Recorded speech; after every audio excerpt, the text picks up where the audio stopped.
Hello and welcome back to the Writer's Block. This week we'll be reviewing the Lord of the Rings episode 4, Rings of Power episode 4. But in lieu of a traditional review, I thought I would just read to you a list of questions I wrote while watching episode 4. So let's dive right in, shall we? Alright, number 1. After one elf shows up in Numenor, why is everyone afraid that they're going to be replaced and lose their jobs? Seems like a bit of an overreaction, contrived to create a false sense of tension. Number 2, Pharazôn then gives a speech, and at the end he calls for drinks for everyone. Where did these waitresses come from? In Numenor, did they just have waitresses and trays of alcoholic beverages standing by, ready to give drinks to spontaneous crowds at the order of politicians? Number 3, why can't I remember Isildur's sister's name? Every time I see her, I just think of Emma Watson as Hermione Granger. And also, number 4, why did Isildur and his friends get dismissed for letting a rope slip? No one was injured or killed. It seems like a fairly minor infraction. Why didn't Isildur just resign? Getting his friends kicked out alongside him also felt contrived in order to create a false sense of tension. And number 5, what are Isildur's friends' names? Can you think of it without looking it up? Again, these characters don't feel important, so I cannot remember. Number 6, why did the orcs keep Erendir alive? Side note, the orcs look fantastic in this show. I mean, the production team's doing a great job, but the writing is what is really suffering. Erendir, he was clearly the biggest threat during the escape attempt, and couldn't anyone deliver a message to the Sutherlands? The people of the Sutherlands show up at the fortress, and all they have are like 5 potatoes, and their response is, "We need to cut rations?" Why didn't they bring more food with them? They clearly left a lot of food behind, and they waited like through the night, right? They're like, we're gonna leave first thing in the morning. So they had like all night to prepare, pack all the food, and go. This feels contrived to create a false sense of tension. Also, there is no sense of distance. I have no idea how long it is to get to the tower, to the fortress from the village, and vice versa. All right. Okay, back in Lindon, how much time has passed? I thought Galadriel was going to be on Numenor for like 3 days. She didn't seem like she was at sea all that long. And yet, suddenly, Celebrimbor's tower, his massive forge, is like well underway. Construction is really cranking on that thing. And then the next one, does Elrond have a portal or some other means of fast travel to get to the dwarves so fast? Because literally in the very next scene, he's back at Khazad Dûm, as if it was just down the street. Okay, did I miss something? What on earth is Disa's reference to a recipe for strong gravy? It's very distracting dialogue. It took me out of the scene almost as much as her ham-fisted Scottish accent. All right.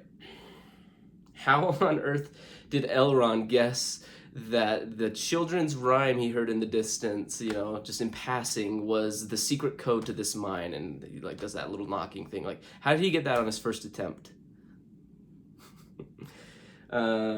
Is Elrond a terrible friend? He clearly lies to Durin about spying on him, though admittedly, this is a positive one. The depiction of elf sight was pretty cool with that vertigo effect. Is the scene where Galadriel continues to be unbearably full of contempt and argues with Tarmiriel, in that scene, how is Galadriel thousands of years old and yet she completely lacks basic diplomacy and any people skills or understanding of how royal courts work when she herself is royalty?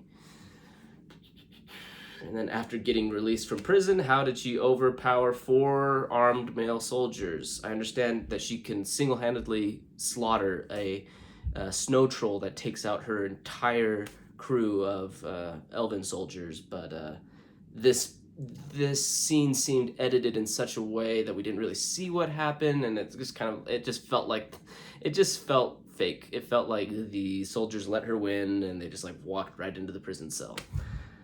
All right. Why didn't Muriel immediately ship Galadriel off the island? I've been wondering that for a couple episodes now. When Theo is hiding in the well from the orcs, why does he wait until nightfall to try to make his escape back to the fortress? And don't his people know anything about orcs and how they work? I mean, they kind of they sided with Morgoth, their ancestors did, so I just assumed that they would kind of have a basic understanding of how orcs operate. And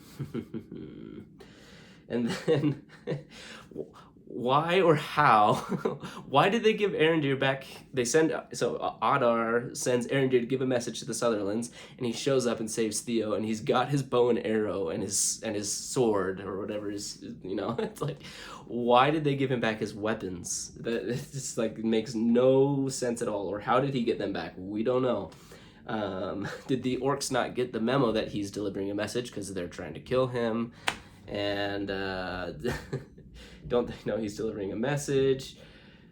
Couldn't anyone have delivered the message, surrender or die? And then when they're escaping through the forest, why does the slow-mo go on for so long?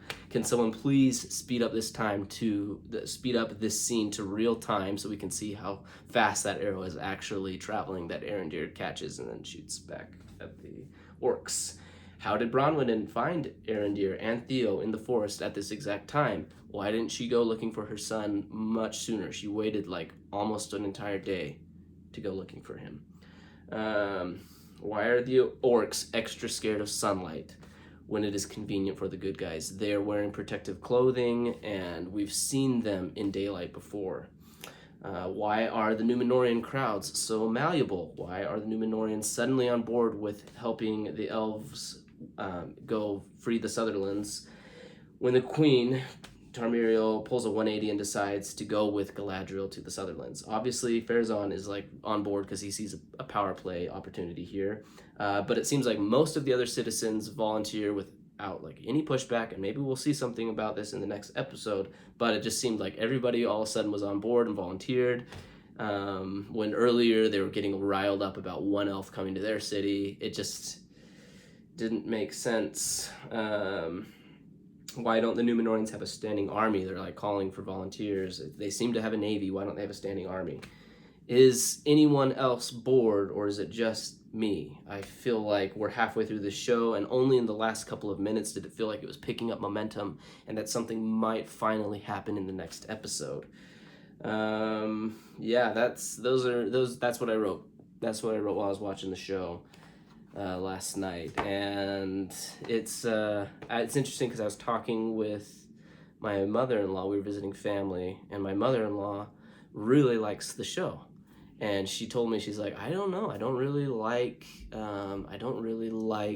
Lord of the Rings all that much. I don't really care about it too much, but this show just like looks amazing. It looks incredible. I can't believe that they have like this, it looks like a movie and it's on TV. And I think that's kind of the feedback. I think the show is a little bit deceptive in that way. That's kind of most of the positive feedback that I've heard about this show is how it looks. And I completely agree. It looks incredible. But the writing and the characters just completely fail for me. And I want this show to be good, like I've said in previous entries on this, but there needs to be a lot of work. I feel like they could have started the show much later, and they could have focused the show elsewhere on different characters, and really should have gone through a couple more revisions before delivering this final product. Anyways, those are my thoughts. I gotta run to work, so thanks for watching. If you want to stay along with me on this journey, I welcome you to subscribe, and let me know in the comments what you thought of the episode, and I hope to see you guys back here soon.